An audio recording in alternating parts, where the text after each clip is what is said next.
Hi everyone, thank you so much for joining us today. Today we are doing part two of the amazing webinar that David Liu did a few weeks back. It's called Retro Anime Characters Construction to Completion. Before we begin the webinar, there are some housekeeping items I would like to go through. The webinar will be approximately 1 hour long. All the attendees will be muted. There will be a Q&A session in the last 15 minutes of the webinars. Of the webinar, attendees can ask questions in the GoToWebinar question box right away. Also, we encourage you to use the question panel to send comments, your questions, or anything that you want to share with us. Unfortunately, due to time constraints, not all the questions will be answered. This webinar will be recorded, and the recording will be shared on social media and will be sent via email to all registrants and attendees. Many of you ask where can you watch the webinar on YouTube? Please subscribe to Graphicsly YouTube channel. You'll get a notification once the video is available. And also many of you ask if you can get an e-certificate. Yes, if you're an attendee, live attendee, and you will receive an email one day after, and on the bottom of the email you can generate your own e-certificate for your personal records, educational purposes, etc. The panelists are Mario Quiñones and David Liu. If you haven't used Clip Studio Pen or you're new to the software, Clip Studio is your all-in-one solution for stunning, ready to publish illustration, comics, manga, and animations. Learn more at clipstudio.net/n and graphicsly.com. Also, if you share your Instagram stories with hashtag webinar at @dslugi, at Graphicsly, and at Wacom, and at Clip Studio Official, we'll be sharing your stories. So without further ado, I will leave you with David in the second part of this amazing presentation, Retro Anime Characters Construction to Completion. Thank you so much.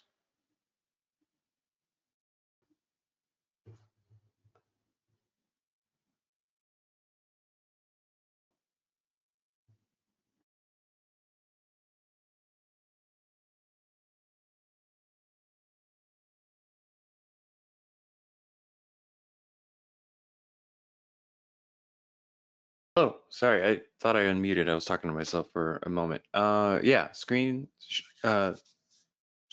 everything's looking good. Yes, thank you, David. Awesome. All right, well, welcome back, everybody. So I decided to do something a little different this go around, partially because I've been really busy, but this was the sketch that we laid out last time, and then I thought, let's do something a little bit more intimate with the character, something a little bit more cinematic, and close up. I feel like that would be a bit more interesting. So I went ahead and finished up a section of the line work for another artwork that I was putting together for Space Maria, which I have cleaned up here. So just right off the bat, I already have it matte. I already have a mat cut out for my work area. So as you can see, if I disable the mask, you'll see like kind of the overage of the line work that comes out of the box. So I just wanted to kind of contain things here. So first and foremost, I have my ink layer. Originally it was set up like this, and I wanted the line work to be a little bit thicker, so I just doubled up on it. But before I did that, I set it to reference layer, and that's going to come in handy when I'm doing my color work. So I have it doubled up here. They're both set as reference. I also have the matte layer, the masking layer set up as a reference layer as well. So that being said, I have my magic wand, and it's set to reference all layers and also set to reference just the references.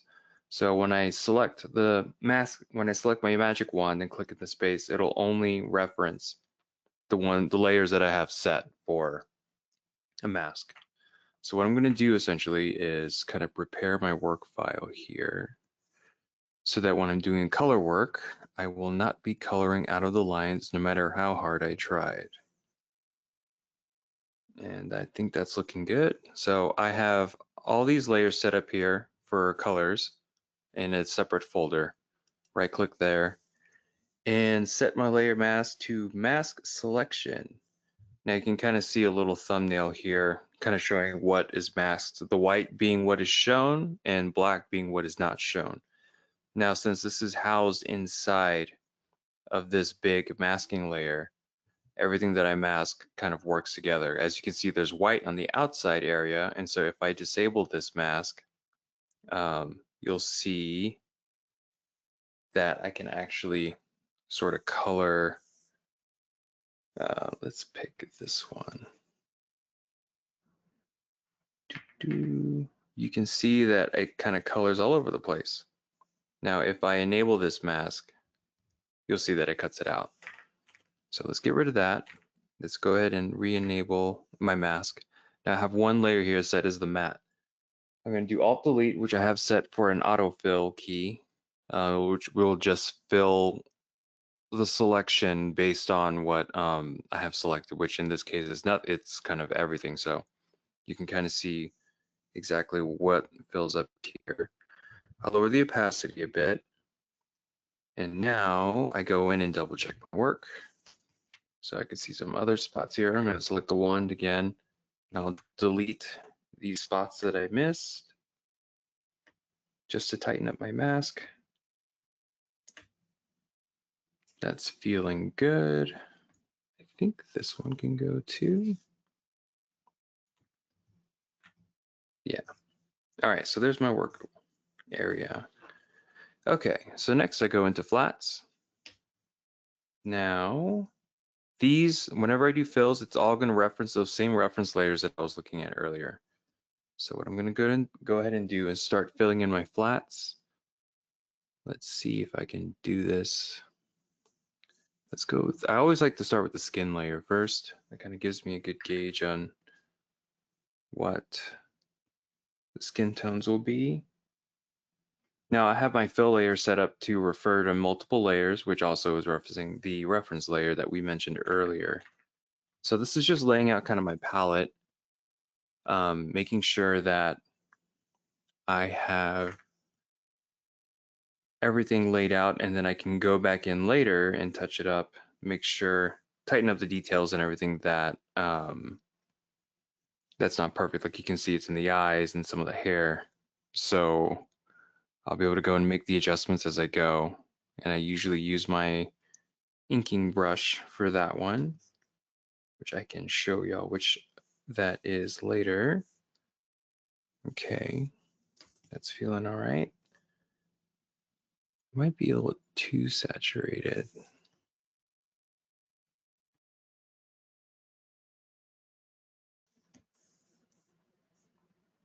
Okay.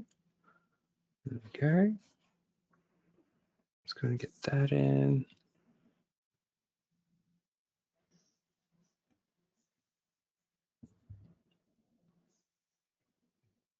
Let's do a little bit paler. There we go.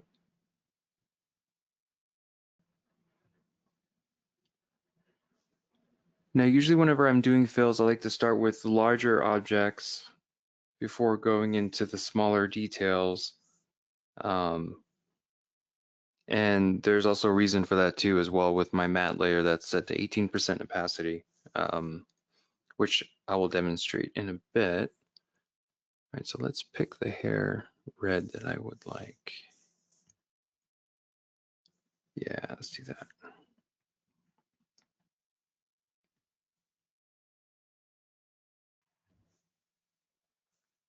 Okay, so that's in there. Red, red, red. Let's get in the eye.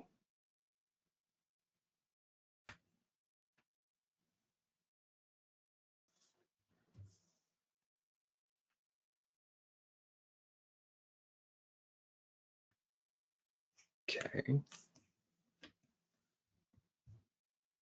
Let's pick the color of the gloves. Let's go a little bit lighter. There we go. So now in this instance, what I can do is I can take my pen tool and I can go and touch up the spots that I want to get filled correctly,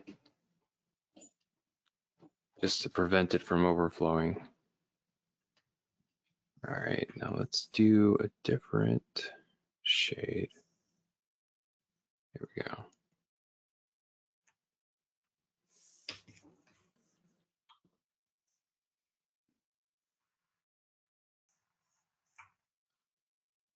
I think that's the ear there. All right, shirt.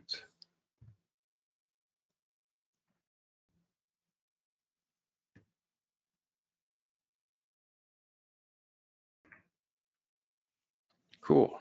Okay. Basically with the bucket tool, I'm trying to do all the heavy lifting on a bunch of big areas. But now that I got all the big areas filled in, so here you can kind of see if I raise the opacity of my black layer, you can kind of see all the exposed spots that kind of go pitch black. Oh, I missed a spot. Let's go ahead and cut that out.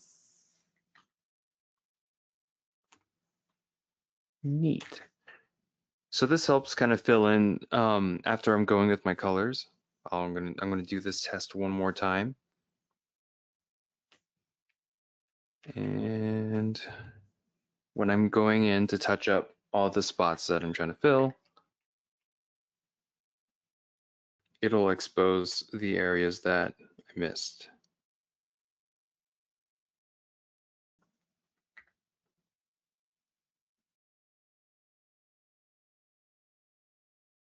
So for the face, I like to fill in everything. Eyes, mouth, teeth, just to kind of keep a flat matte. And then I'll go in and make my adjustments as I go.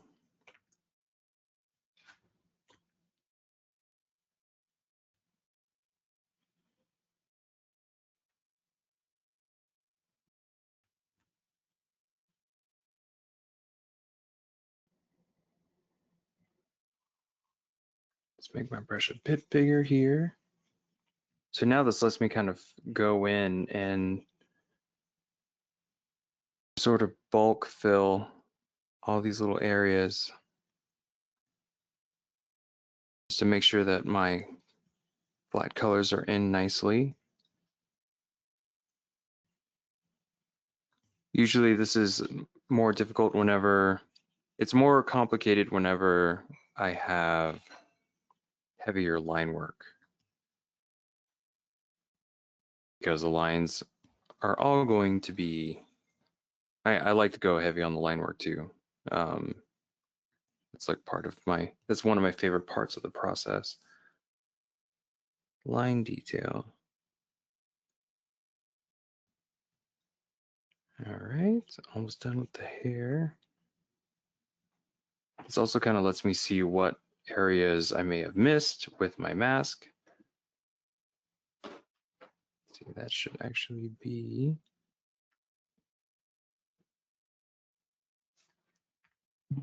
Now, do you guys have your things set up to hotkeys? I have mine set up. I have to do this every time I get into Clip Studio. Part of the reason why I'm not able to work in Procreate is that I enjoy using my keyboard or a peripheral constantly. I feel like I work at full speed whenever I'm able to use a keyboard or a peripheral. Like right now, I'm going in between keyboard and my tour box. And then whenever I work on iPad and use Clip Studio Paint, I use a UDON, a UDON remote that has a dial that lets me set all my hotkeys and everything. And so like for my pen tool, I have it set to P on the keyboard. And if I press it twice, it'll take me it'll toggle between pen and pencil, which works out really well. And then for G, I have it set at G for gradient. Press it again for bucket tool. And I know some of these are default already, but like spacebar to kind of move things around on the screen. So it changes to a hand and I can kind of shift things around. If I use spacebar and alt, it gives me the magnify tool so I can go in and out with my mouse as well.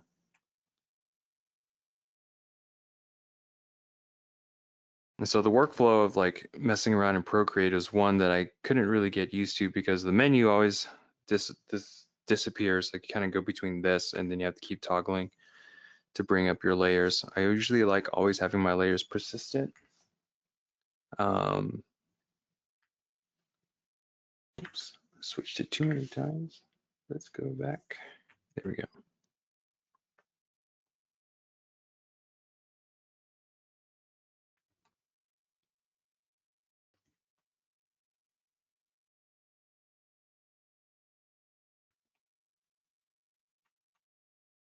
Okay, I saw some spots here that I missed, so I'm going to adjust my mask. Bring that back in. Bring this in. I think there was another area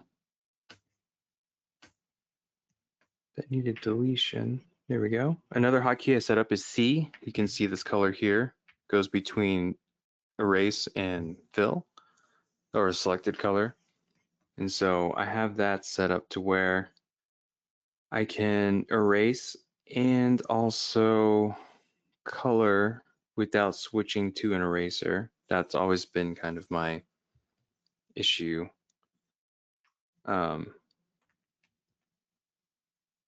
When working with Photoshop as well, because I don't think they have that baked into their workflow.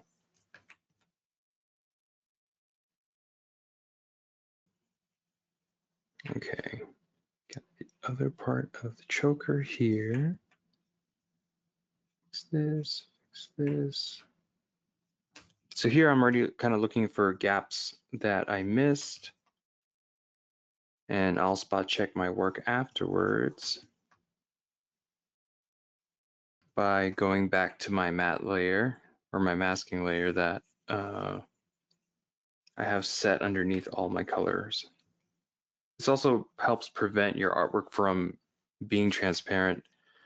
I've had that happen a few times in animation where I thought I filled everything correctly, and then I go back and look and I could see some of the background through the color work.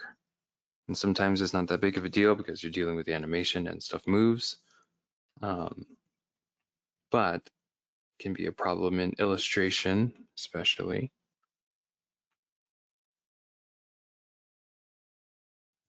Okay, almost done.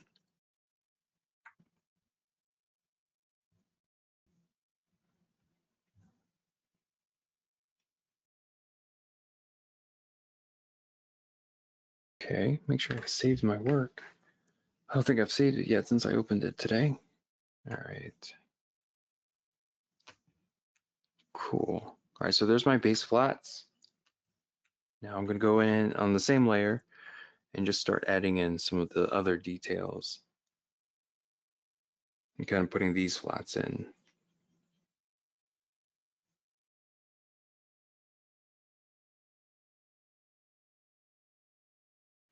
All right, back to the bucket. Cool. Even fill.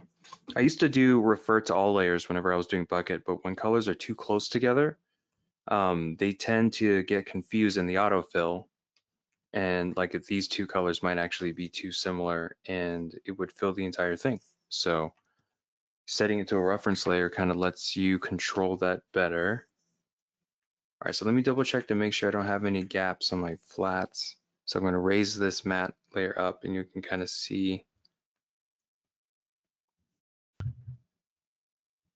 it's looking good. Oh, I see a few tiny spots.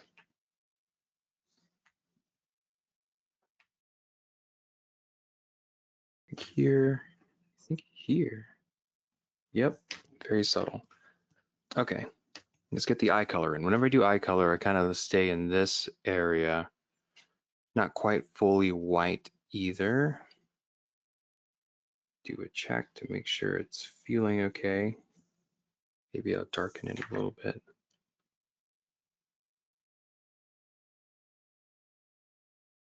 All right. When doing eye fills, you have to remember that you're drawing something spherical.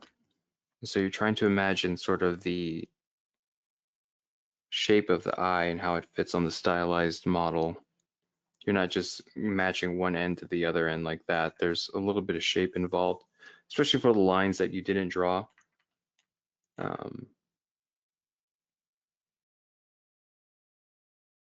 This also informs a bit of any errors you may have with your line work. And if it comes out to, see, if the shape feels awkward, then you may have to adjust your lines with the eye shape. My usual rule too is doing teeth the same color as the white.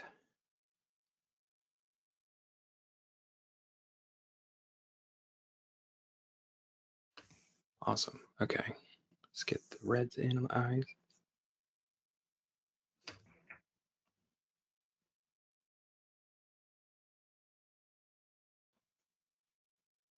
Now the brush I'm using for filling, it's a variable size brush. I have my pressure set to default right now, but you can see it kind of goes really small and then really large.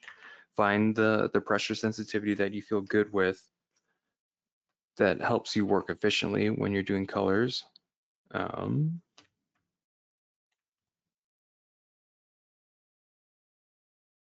Oh yeah, and then another shortcut that I have my fingers constantly resting on is Alt Control Z, or in that sort of space Control Alt Z and Alt to sample, Control Z to undo, of course. The hardest habit to break whenever you're drawing on paper. And let's see, okay. So we got this red here. I like doing the pupils not quite black too. Gives it an implication that there's a reflection involved. All right, let's get in some of the glove detail.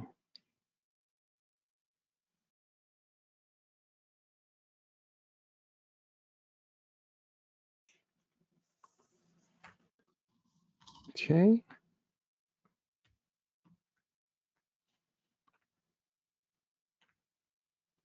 So see, this color was too similar. And because I'm on the same layer, it's like, wait, this is the same color, so it'll want to fill the whole area. So we'll just go and do it manually and then clean things up as we go.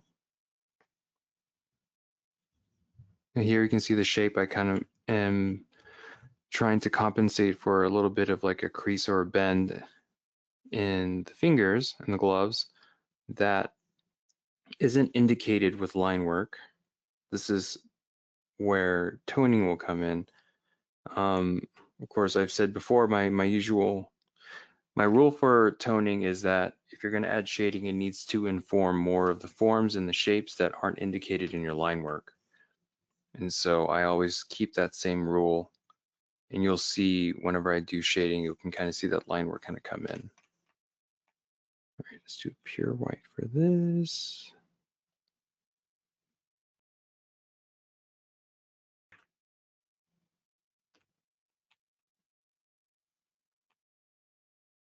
All right, I usually like to do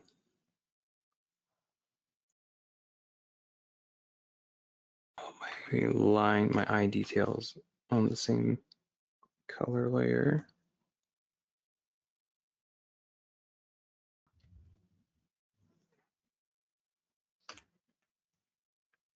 All right, just the bases. Okay. And then for scars, let's make a new layer. This one I like to keep separate just so I don't get things skewed whenever I'm adding and toning. All right, so here it's going to be a little bit more saturated version, a little darker. Let's do a test. Feels good.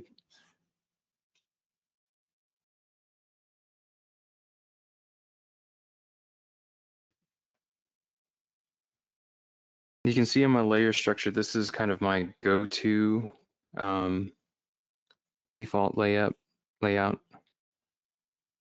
Give or take a few different layers. It can get pretty complicated, but the overall process is incredibly straightforward.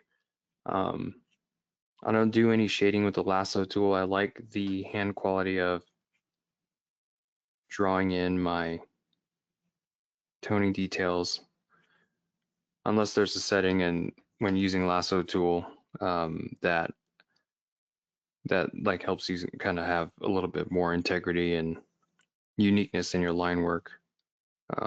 Because I feel like treating the cel shading is kind of its own line work in itself. Get a lot of different line pressures and things that don't show up when just messing with the lasso tool. But I could be wrong. That might just be me stuck in my own ways.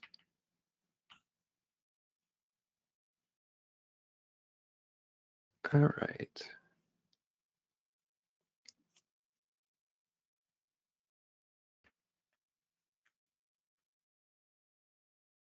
Oh, that's feeling pretty good.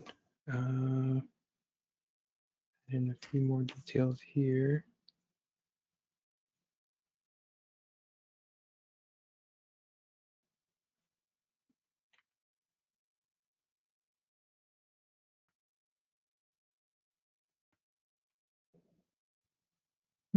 Okay, cool. All right, so now we're going to go to the toning layer. So these are set to normal. They're actually going to be set to multiply. I'm going to put it at around 40%, and this is kind of my happy spot right here. This kind of blue, and about right in this area. So whenever I'm doing this, I set it to one of my pens that I use constantly. It's labeled as G pen, clean, dead, loose. Deadline means it is, no matter how hard I press, it's going to be at around the same width. So I set it to loose because it lets me kind of be loose. So there's not going to be a lot of correction, and just I could even use it to kind of fill in little small spots, but I like to go and touch that up afterwards. So let's go ahead and start mapping this out. Like I said, whenever I do cel shading, it needs to inform shapes and other forms in the drawing that didn't reflect in the line work. And so there's a lot of rules that can be bent and a lot of rules that can be broken. Rule of thumb is make sure it just doesn't look weird. You have to remember that when dealing with cel shading, you're bringing contrast to a picture that didn't exist prior. So this is another good way to kind of double check the integrity of your line work, just to make sure that the things you drew are in the right place. And I've had that happen before where I went in too detailed or too dark with my cel shading, and then you look back at it and you got these different divisions in your artwork that make it feel very busy or changes the way the actual drawing looks. Okay.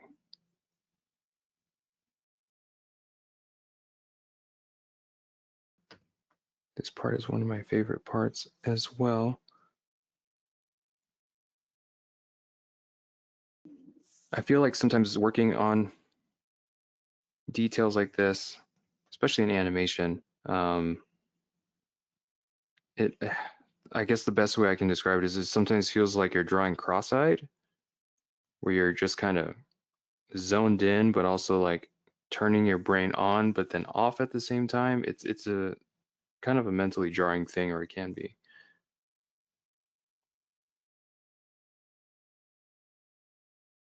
But I think that might be just a vibe for just drawing and art in general.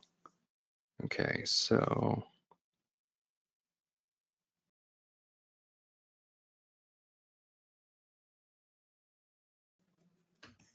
right, so the shading, go here. I've been doing this a lot for a lot of recent contract work too, so it's like it feels like I'm extra locked in. But then I also like think I might be mentally fatigued from it too, because it's kind of all I've been doing for some recent work. I have this like stigma of trying to improve or change something with every drawing that I've done in the past, and trying to raise the bar a little bit. And sometimes you don't need to do it. You just need to stay with what's working, especially for right now. Especially when it comes to like professional contract work, where it's like, I need to get this out. The client's expecting a certain style, and they didn't ask you to change your style or to evolve they want your normal stuff. So it's an interesting mix, but yeah. Okay, so you can already kind of see here how much detail has started to come in just from drawing it. Like I said, the doing cel shading is like doing second line work. You're doing the lines that aren't pure blacks. And I was explaining this to a friend when it comes to doing line work, is it's good to have the mental idea that it's the line work you're doing is the absence of light. You're drawing where light doesn't show. Like that could be like creases in when you bend your finger or your elbow. It's the lines that we draw on paper are implied lines that we perceive in real life. And so mentally trying to wrap your head around that will help, I think, tremendously when it comes to figuring out how much line work needs to go into something. As you can see with other artists online too, and you know, I wake up imposter syndrome every day, right? I go online and check social media and look at all the artists that I follow and bookmark way too much art that inspires me. But I noticed that a lot of other artists, a lot of them do maybe 10% the amount of line work that I put into an illustration, and that's pertaining to style as well. But I've noticed that a lot of the artwork still feels incredibly detailed, even though they're almost essentially just drawing a silhouette of the character that they're drawing. And the rest of the detail is in the shading. And so I don't know who needs to hear that, but it's the same approach, just a different execution. There's no gradients, there's no soft edges, there's no soft lines. Everything's a hard edge and a hard line. And so there's a bit of committal that people get nervous about trying to hit because they can't soften an edge of a shadow. They have to go all in on it. It gets easier with time, of course. Okay. Feeling good about this so far.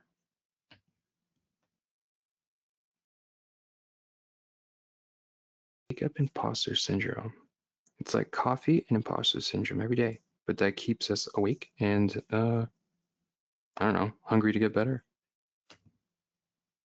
All right, so I think I'm finding the light source that I want. Now I got to decide how much of this I want to have exposed. I might do an inversion on this part and just draw in the lighting that I want.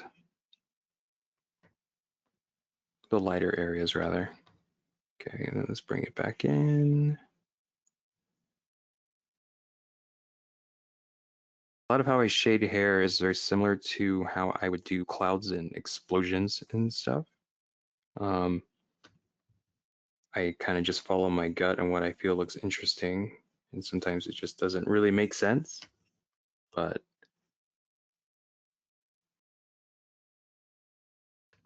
I feel like it looks cool and doesn't feel broken. I mean, that's like why we all like cartoons, anime, and all that stuff, is because it kind of gives us a break from photorealism and reality a bit. Achieve things that you can't with a camera. Or at least it was true back then. I think nowadays it's a little different. Okay. All right. Let's get in.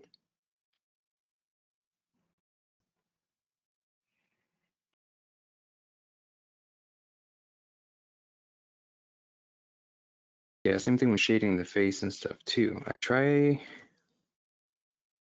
There's a lot of logic that gets broken here in favor of face detail, but not adding too much detail.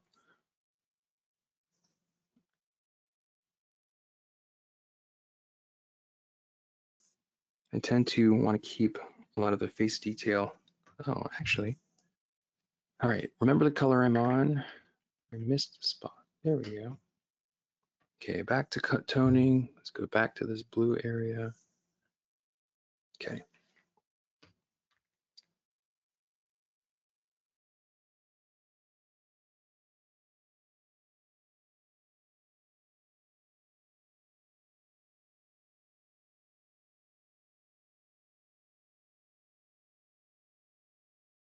Yeah, so the lighting pass I'm doing here is informing details that didn't get added into the line work.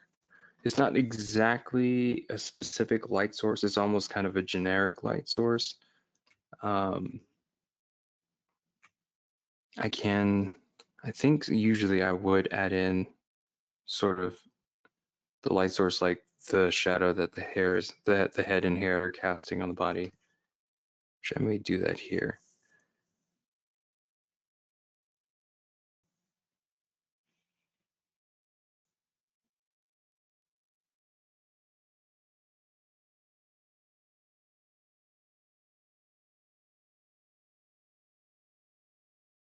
It feels like a top-down light. Yeah. Okay. See how that feels. I can make adjustments later.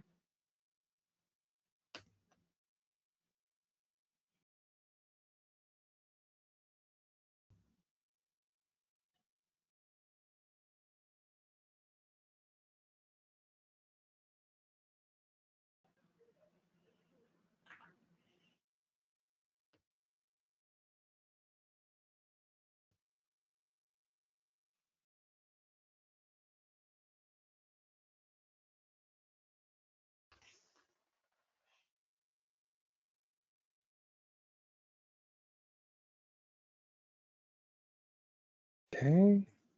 See how that feels.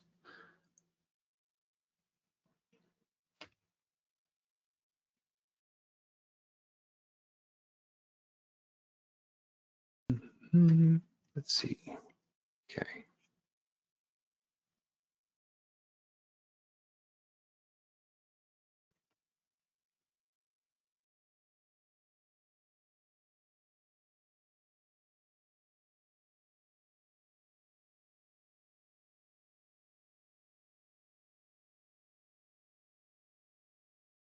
Leave the bottom open for reflection.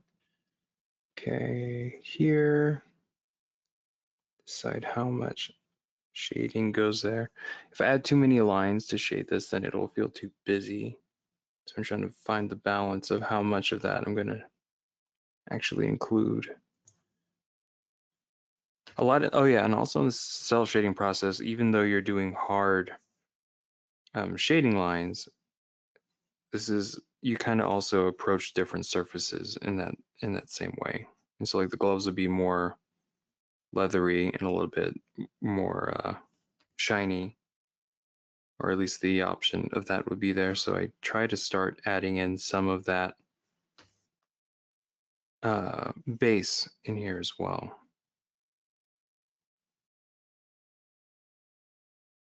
Which you'll kind of see once I start doing my fills.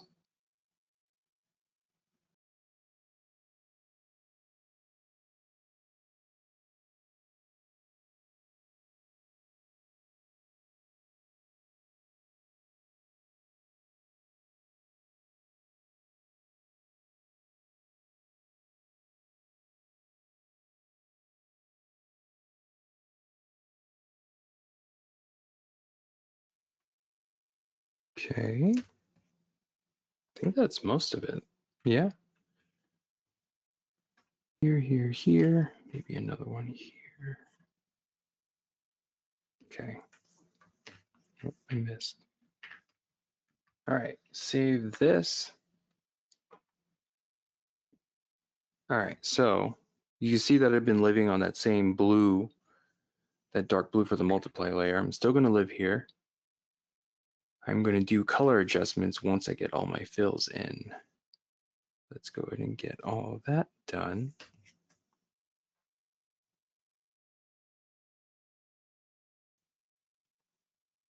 Let's see how accurate I was able to hit all the different shading spots. No, I already failed.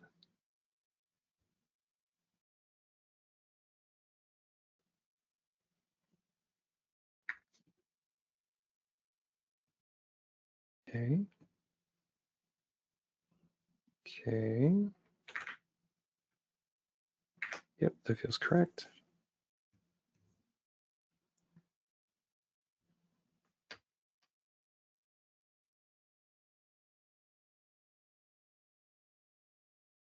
Very cool.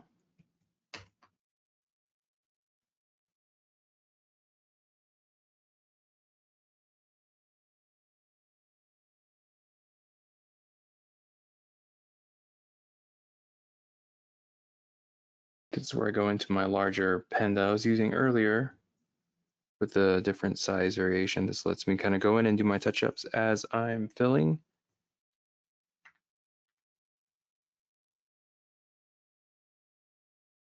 Boom.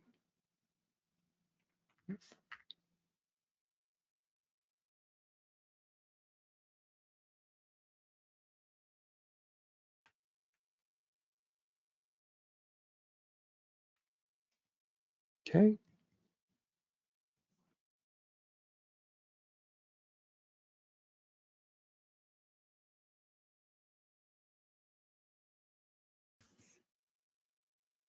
Oh, I have another error.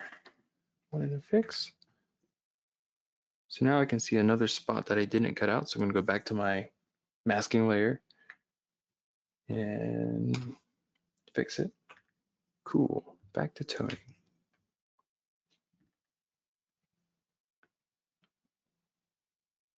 Now here you can kind of see like a logic kind of being broken where I'm doing the outside. I'm treating that lighting as if there was like you're taking a picture with a flash in front of you to where it'll cast shadows behind.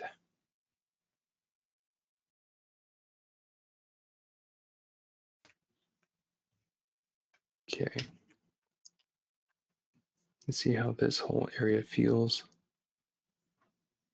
with it fully filled.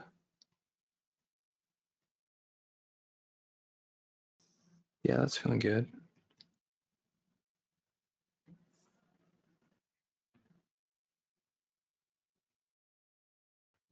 It's working. Oh, I missed a spot.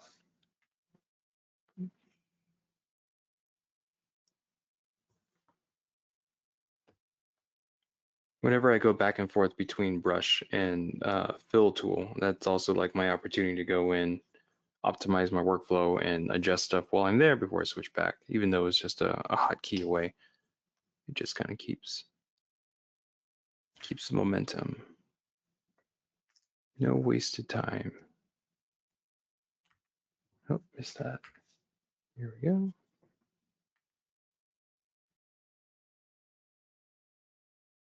You can see with these areas too, where it gets sketchy, that's where you have to kind of go in and do the same thing you did earlier with the flats.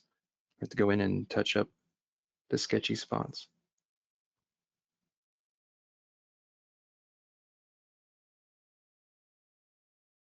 Okay. Bring this down a little bit further.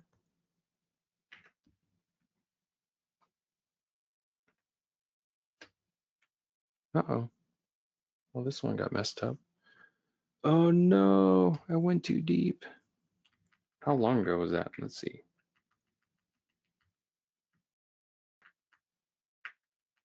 All right, I'm going to take a mental note of where I was. Okay. I gained more than I lost.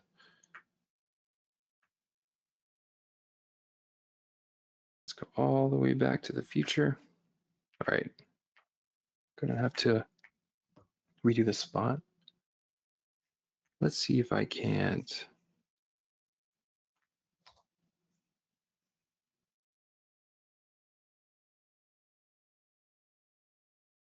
Give myself a cutout. Unfill, unfill. Okay, that kind of works. It's not usually how I'd like to go, but we'll take it. Let's go ahead and get this feeling a little better.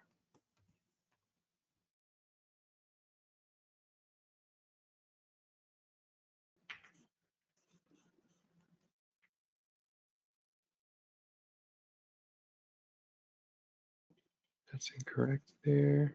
Oh yeah, this whole spot's incorrect. Unfill. Okay.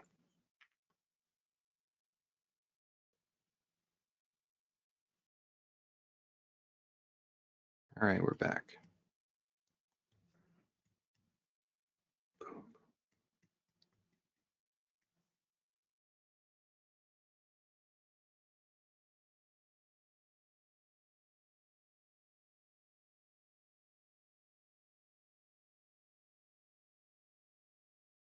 this is also where I can add in some other details while I'm here, you know, doing my fill adjustments and kind of fixing the errors.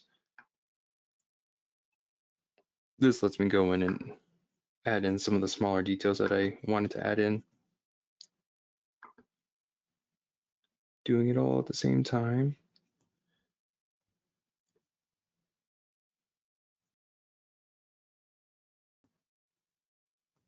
Small details here on folds that didn't show up in the line work, makes it feel like actual bandages. Okay.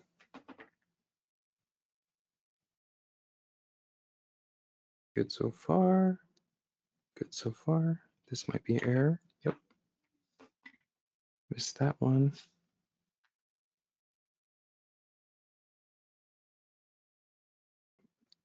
That filled good.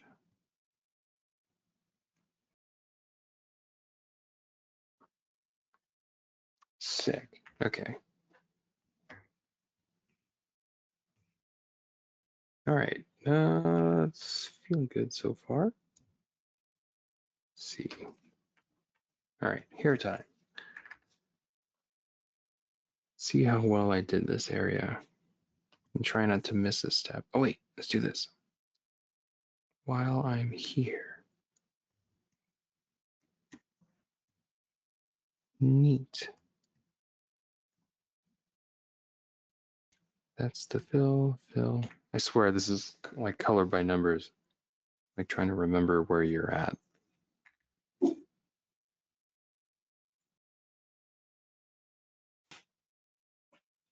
Oh, and apologies ahead of time too. I think I have a package that's being delivered, so the dogs will probably bark.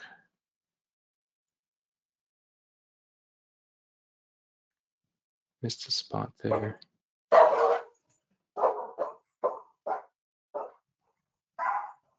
Sorry, they're barking.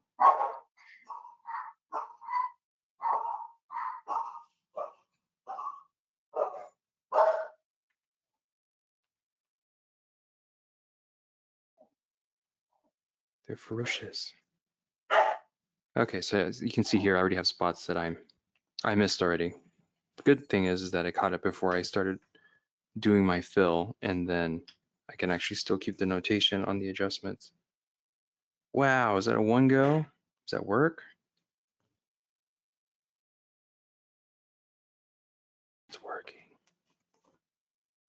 Oh, wait, nope, I missed a spot. Yep, I saw it. Right here. Filled, open. Okay. There we go.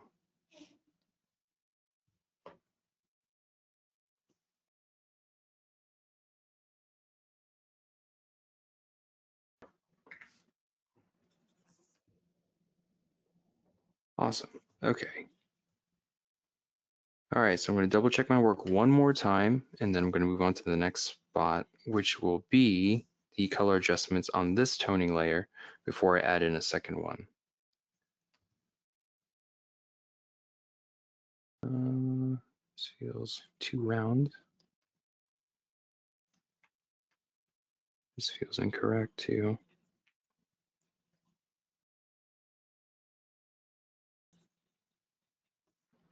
Matching the shape and lighting of this arm so that there's continuity.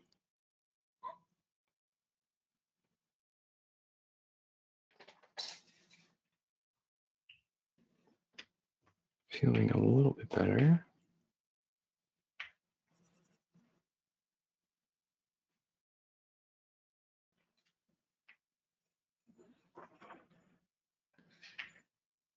Get rid of that.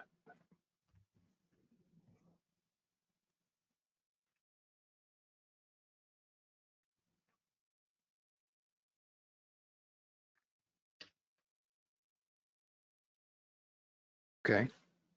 Feeling pretty good about that. Let me actually just fill this all the way in. Feels better. Add in the other details that I missed in the next layer. All right, so now that I got everything notated for lighting, this is where I kind of go and start adding in some of the color theory that's involved. And so right now it feels pretty flat because it's just all on a base multiply, the same color for every surface.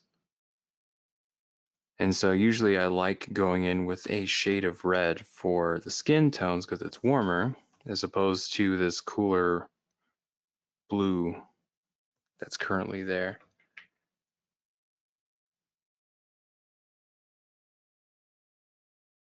Okay.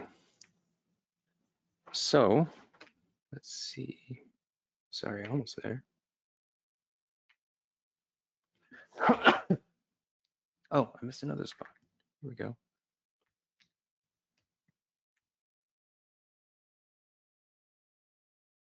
All right. So save work. Sometimes I would duplicate this layer just to kind of save my base before I start messing with it, right? But we're just going to go all in on it.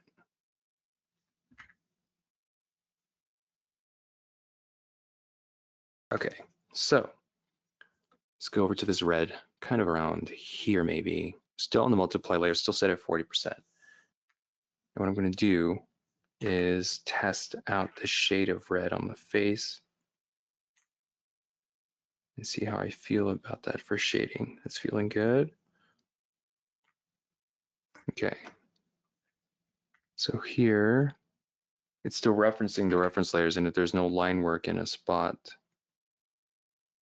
it will get confused. All right, so now I'm putting in the reds for all the skin tones.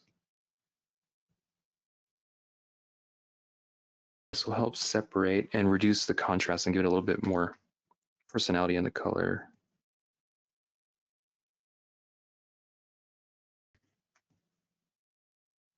Now I do this first before the next layer because the next level of toning is going to be based off of what I did here, because it'll be multiplying on top of, and I'll show you that process next. I think I got all of it. Yeah. All right, and for the eyes, I intend to go for like a greenish blue, almost in a similar area. Let's do a test over here. It's feeling good, maybe a little darker. Okay, you can see where they connected an autofilled and brought that red in. So let's clean that up.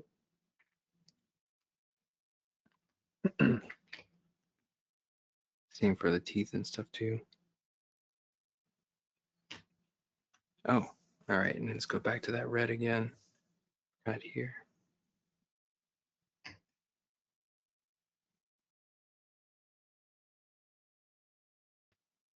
All right, and then let's try messing around with different shades of blue. Maybe green, because she tends to lean that way more. Just don't want it to feel samey, so let's bring it default. No, let's go darker. It might not even change too much. Okay. The red I like with that blue. Oh yeah, let's bring that softer color here for the bandages. Less contrast.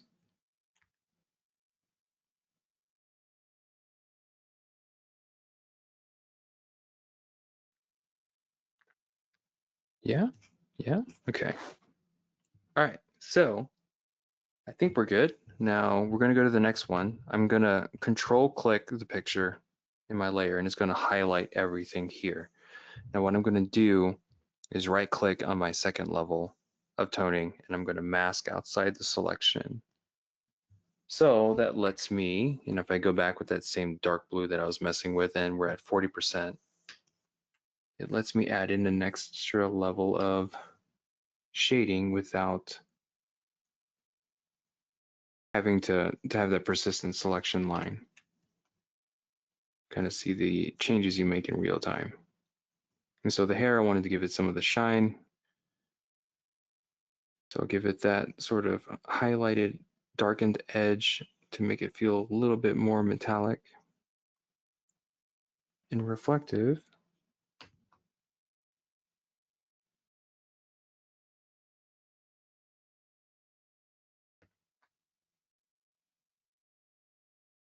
This is also kind of like your ambient occlusion pass as well. Ambient occlusion is where you don't have the absence of light, regardless of the light source. It's like when, like this hair here that's creasing over the part where it folds, there's not going to be light that goes there.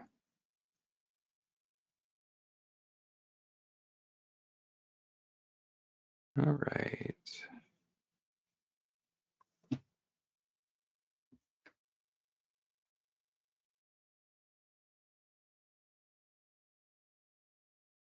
Let's see.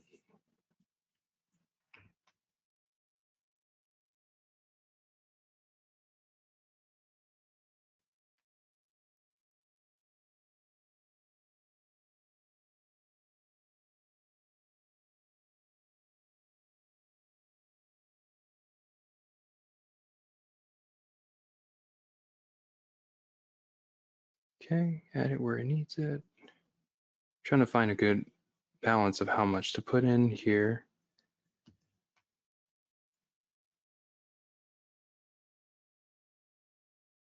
Sometimes adding too much detail changes the entire form. Like if I put it here, it makes it feel like the fold and dip in her head is a lot deeper than it is.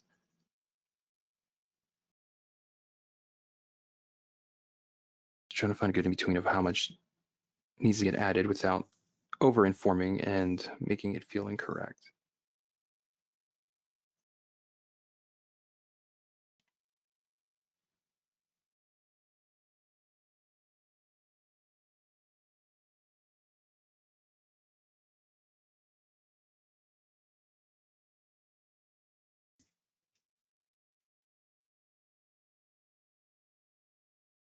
Yep. Okay, and then here I can actually use this to give this a bit more of a reflective feel, a little bit more bounce lighting.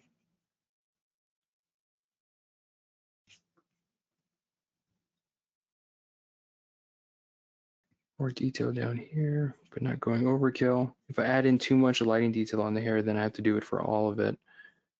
So I'm trying to find an in-between that doesn't raise the level of detail too high, which is a challenge. Might be able to just do this again, see how that feels.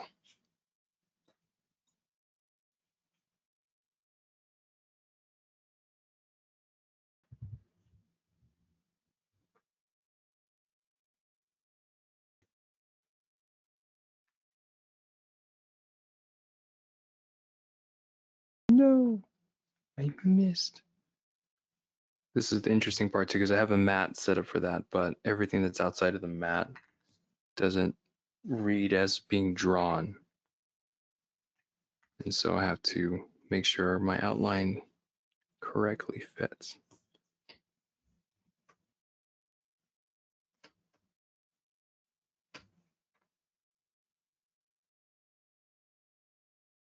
Okay, let's do the same thing for the glove here. Bring in some of that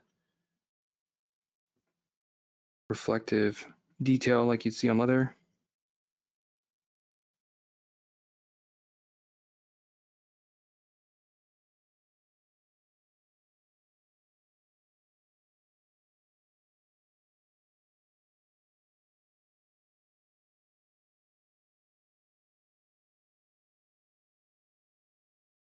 All right, so you notice I haven't touched the skin or anything yet. That reason being is I am going to sample that same red that I was at, just to keep it in the same idea.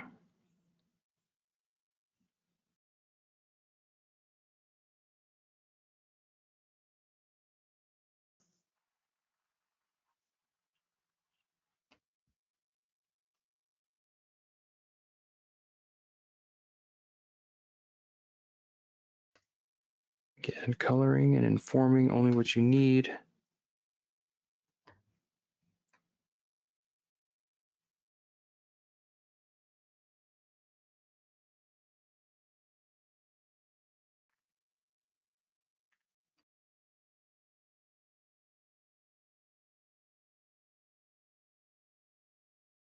Okay, here, maybe a little bit more here to bring out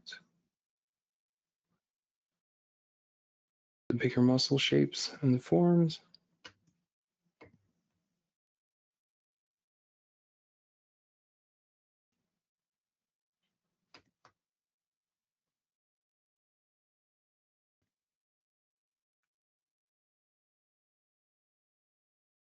All right, that's feeling pretty good. Okay, almost in the home stretch.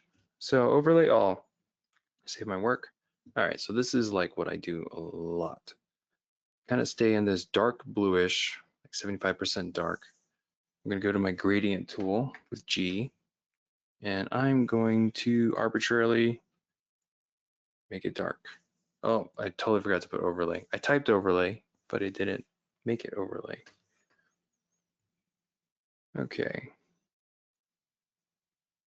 And then I bring it back in and I either lean a little bit warm, keep it about 50% to start. And this gives me a bit of color variation. This is where the soft gradient comes in and lets me make it feel a bit more polished.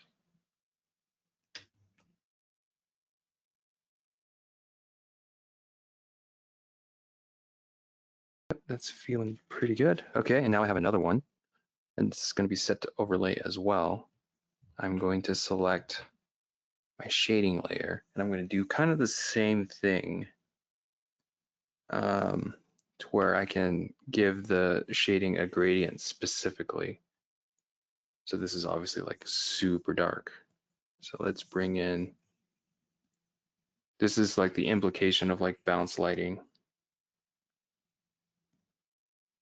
where it's going to bounce off different surfaces in the scene, on the character.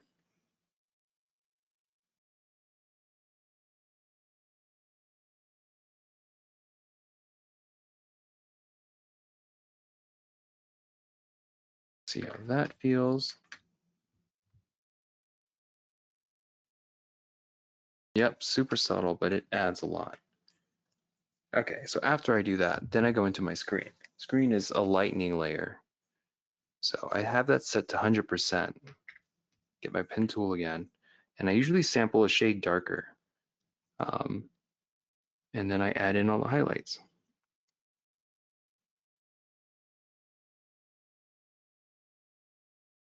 And this is where that one brush comes in really well. That ink tool that I was using, because then it lets me kind of paint, but then also sort of just hatch in the details that I want. Now here, the lighting here is obviously informing a few different things, the forms as stated before, but then also informing a bit of the type of surface that you're lighting. If something's going to be shiny, something's going to be matte.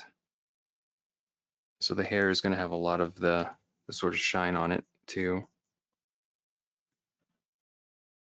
And I light it with the flow of how the hair goes. So if it's going out in certain ways, like you're following with the hair, like if you were combing it.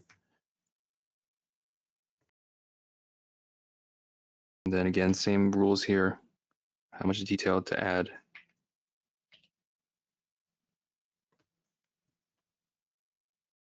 A lot of this detail too kind of goes well with sort of implying the detail, like you do an area and then the rest of it, your brain kind of fills in the blanks. And so you don't have to over stretch and add it to every single piece, usually. Okay, and if I want to go brighter, this part a little bigger. I can sample the actual color that I'm using, and it'll be a brighter version.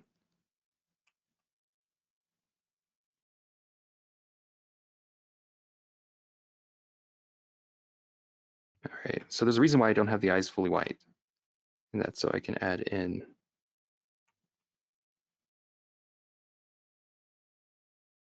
an extra shine to it.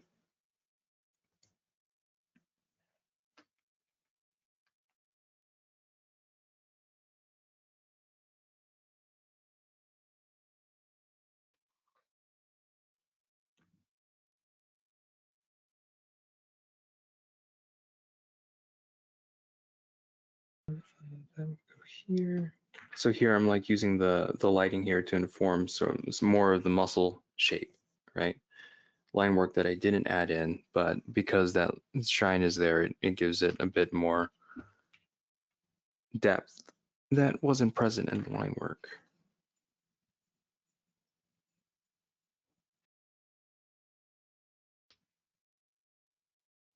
Yeah, it's feeling good. Okay. Oh, yeah, same thing with here. Still going with the sort of slightly reflective, shiny texture of the leather gloves. Again, it's informing shapes and form.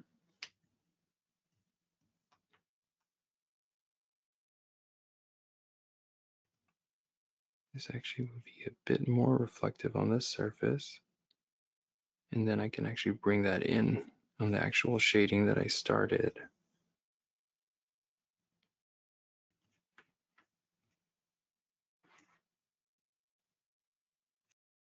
Yeah, okay.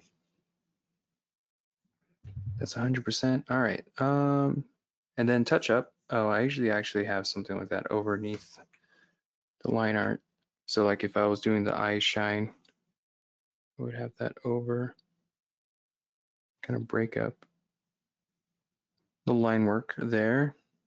One more touch ups. All right, so this is kind of where I do any final color adjustments. It's usually pretty straightforward details I may have missed or colors I want specifically that didn't show. You can see here I'm still not fully pure black.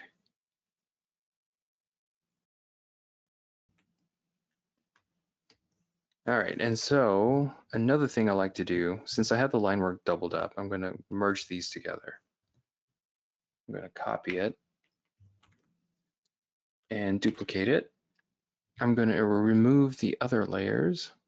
So now I have this set to normal, not multiply.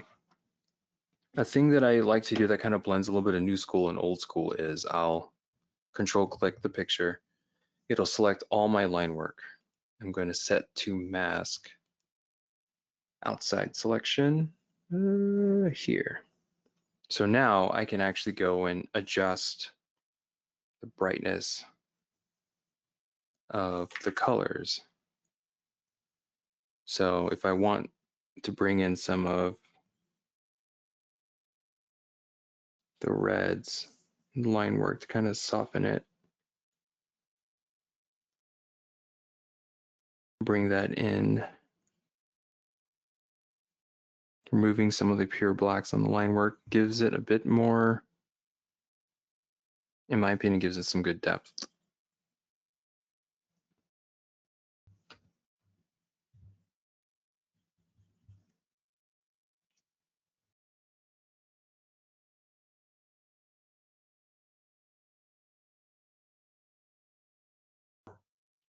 Picking and choosing here which areas will be black and which won't.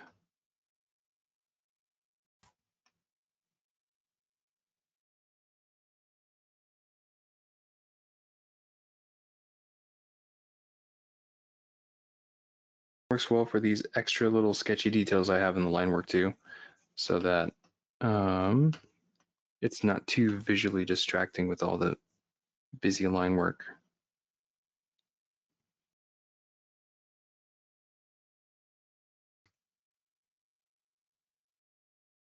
Keep the eyelashes black.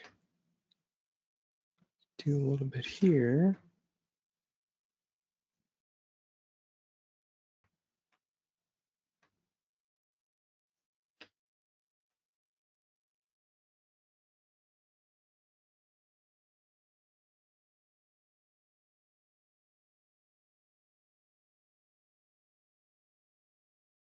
Yeah, so now it feels like it gives it a vibrancy that wasn't fully present before.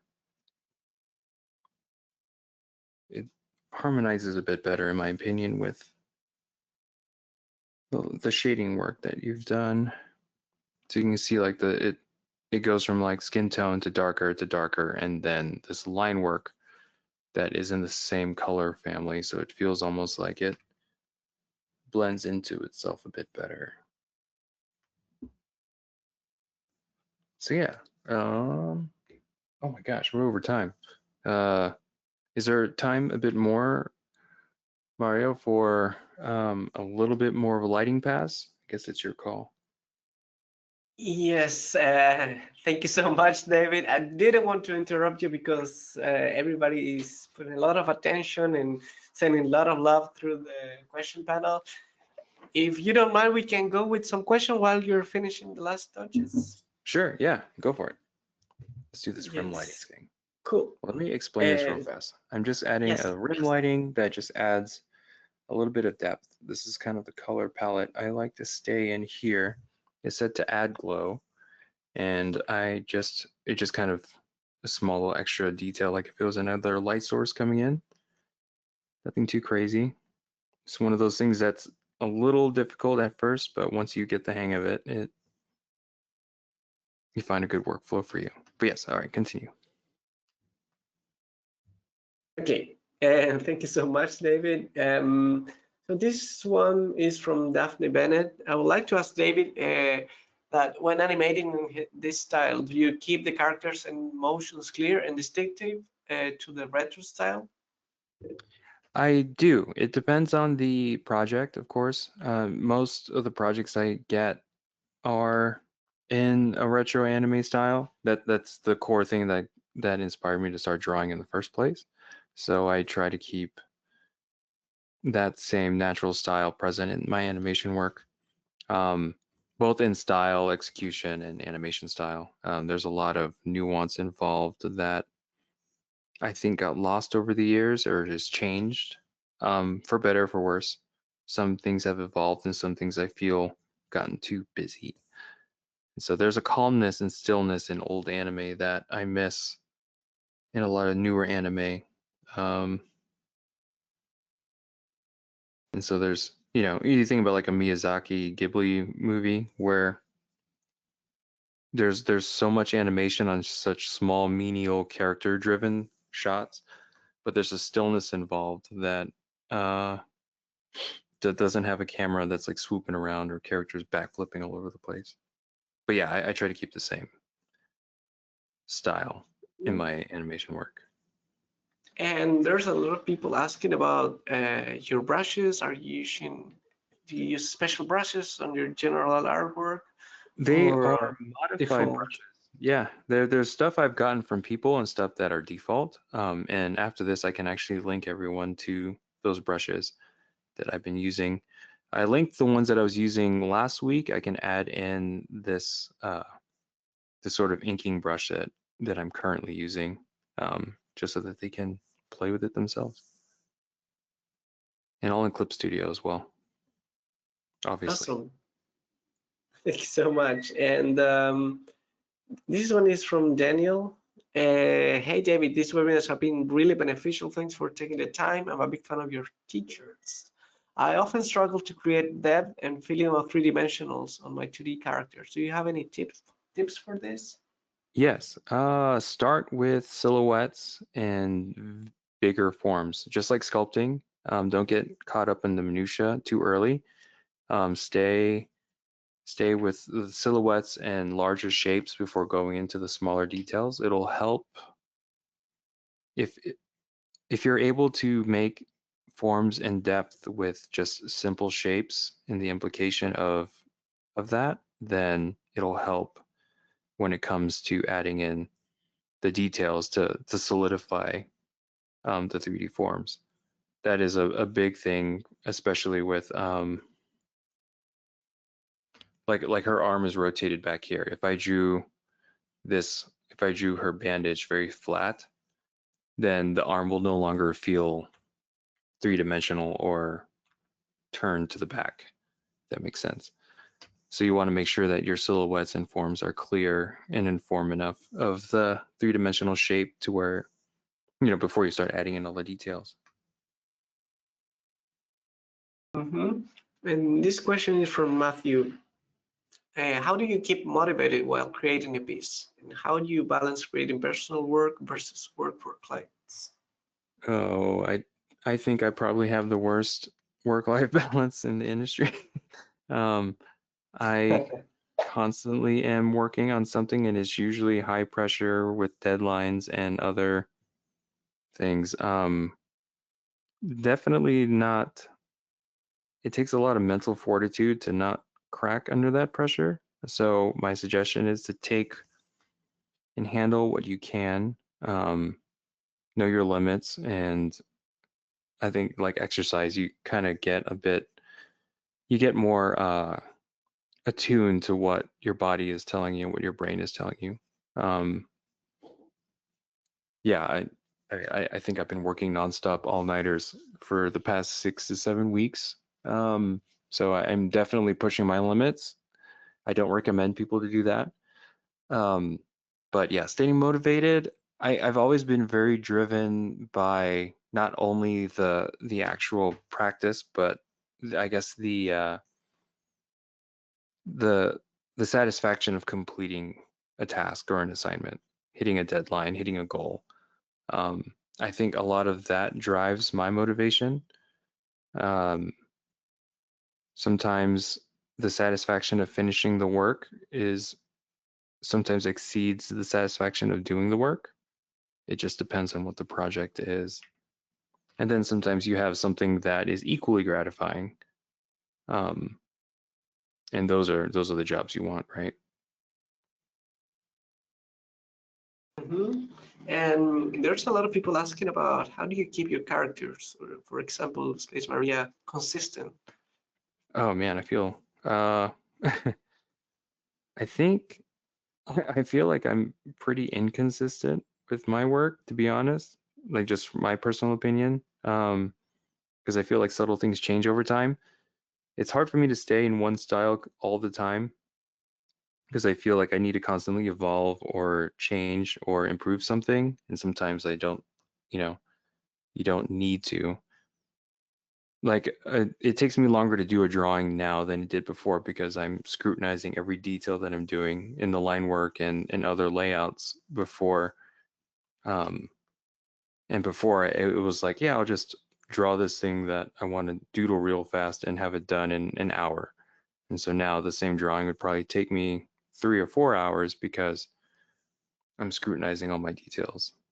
So I think really it's just kind of finding your style is helps keep your consistency. And so no, it doesn't feel like you're trying to adapt to something else. You're just drawing what you feel like. And hopefully that what you feel like is a style that is consistent. Um, yeah, it's a weird space. Sometimes I feel like I could be pushing myself more, but yeah, I guess it depends on how much work you have and how much like I want to spend time in live drawings and practicing live art and more anatomy work and all that stuff, but I can't do that when I have work deadlines. And unfortunately, our time is limited. We surpassed our regular timing, but we wanted to finish the illustration. I mean, we know that David's decision will be the end of what's the final detail. But people was asking also if you can show the full Yeah, or totally. showing full screen what you have done today. Yep. Almost done. All right, this might be a good spot. Okay, cool. Yeah, all right, so let's do that real fast. Full screen. Yeah, That's wow, amazing. thank you. Thank you so much, David. People is showing a lot of love through the question panel. Thank you, David from Joshua.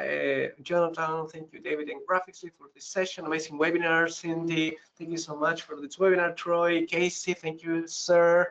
You've inspired us. Thanks, David. This was great. Another one from Daphne. Thank you so much. Really want to try this style on my own animation. You really inspired us. Um, Awesome. and again, a lot of love from people from around the world. We asked from which part of where you're watching us, people from UK, US, Americas, Philippines, Portugal, Hungary, Mhm. etc. So thanks all of you guys, and thank you for watching part 1 and part 2. We hope you enjoyed David's presentation. So thank you so much, David. Yeah, thank you for everyone tuning in, and yeah, thank you so much for all the love and support. And I hope it inspires. It is incredibly validating to hear younger, yeah, quote unquote, younger artists finding inspiration in my work. So yeah, if ever need anything or have questions, just you know where to find me on socials, and happy to give y'all as much wisdom as I can. So yeah, happy to pass it along. Thank you so much, David. Also, if you guys want to learn more about Clip Studio Paint, check our website, clipstudio.net/n and graphicsly.com. Many of you ask, where is part 1? Please check Graphicsly YouTube channel, subscribe, you'll receive a notification for this video and for future ones. Go to the webinars playlist, you will find this and all of the webinars we have done in the past. So also for more information about David, follow him on his socials, Instagram, X or Twitter, and his Linktree also, where you'll find all of the links for David's projects and work. So once again, thank you so much, David. Yeah, you're welcome. My pleasure. Thank all of you who watch us live or who are watching the recording. So please stay tuned at Graphicsly and all of our socials for future events and webinars. So thank you so much. We hope to see you next time. Bye-bye. Bye.